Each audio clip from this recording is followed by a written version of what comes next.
Yeah, I finished shoveling my car out, just to give you an idea of the after pictures. This is part 2. Started the original video last night.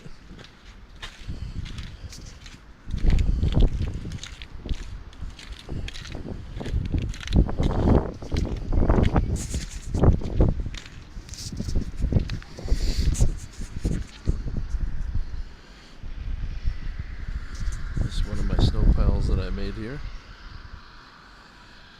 That's a car under that snowbank right there. This is my other snowbank that I made. I'm holding this, my camera at about eye level.